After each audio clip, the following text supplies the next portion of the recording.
Welcome to Eye Contact. I'm Paul Rosen, and today we're going to discuss dry eye disease.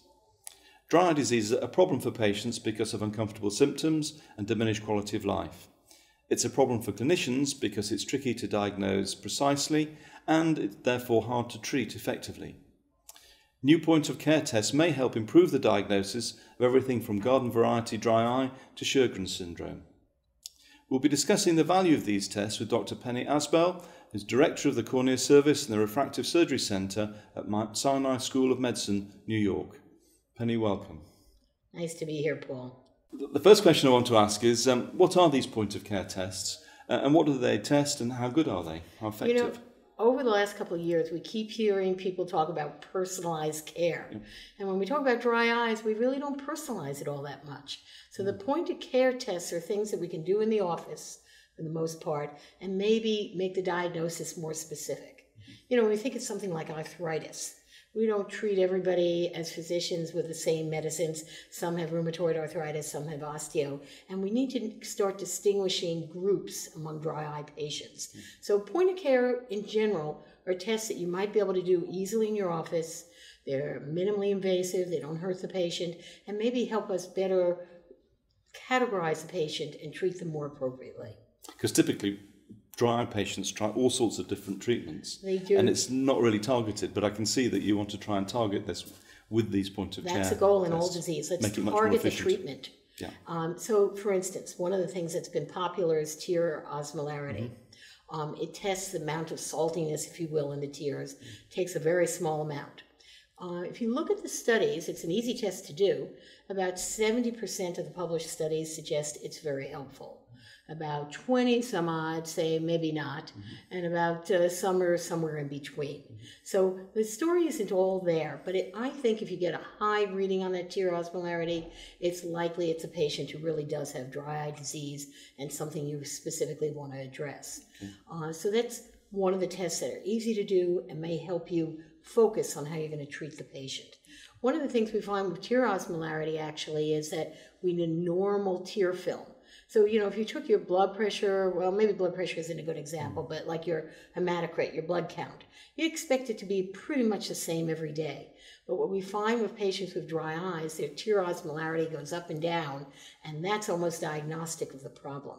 So it's a helpful test, but if it's normal, we're not sure is normal, or do we need to repeat it again? Looking at the two eyes might be helpful as well. So it's one of the tests that has become popular, easy to do, and maybe address some of the issues related to specifying what's going on with this particular patient. Okay, very good. If we move on and talk about Sjögren's syndrome, will the new diagnostics help to identify these patients more effectively and earlier? Well, it's really important in Sjögren's. The studies suggest it takes over 5 years for an individual to get the right diagnosis. That's a long time to be hanging out at one physician and another physician and not know what's going on. The Sjögren's looks at autoimmune antibodies, and they've added some of the more specific ones to the ones that we used to test routinely. So the goal here is that maybe we can get an earlier diagnosis and possibly with time earlier treatment that will help prevent the T's, C's going on to be more progressive. So I think it's really an exciting opportunity. We're still learning more about it, but it's really quite interesting. Okay. Very good. Now, if we can move on to refractive surgery. Dry eye is said to be a major problem in refractive surgery and sort of post-op symptoms. What role may point-of-care testing play in these sort of patients? Well, one of the things whenever you talk about a patient who's unhappy after refractive surgery, first you got to be thinking, did they start out with some dry eyes and is it now just worse? So do think about that initially. But there is a subgroup who even years later, you know, the eye is healed, the vision seems to be good, and they have ongoing pain. That's kind of more of the neuropathic pain that we're starting to hear about.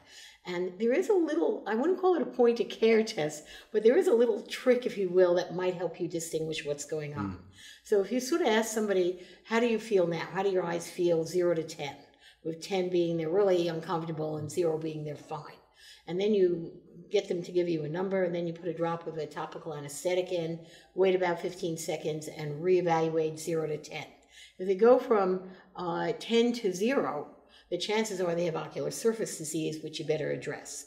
If on the other hand, they change very little even after a topical anesthetic, you may be talking about neuropathic pain. And that's typically pain that may be associated with nerve changes, something that you don't even see. It's sort of inside the body or inside the eye. And that's more difficult to address, I might say, but we're talking about pain management now.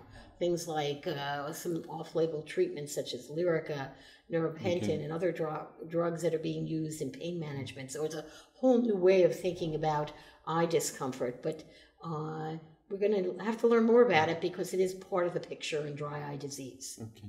Penny, thank you very much for taking part in this interview. And thank you all for joining us. And for more information on this and related topics, please visit us at eurotimes.org. Thank you.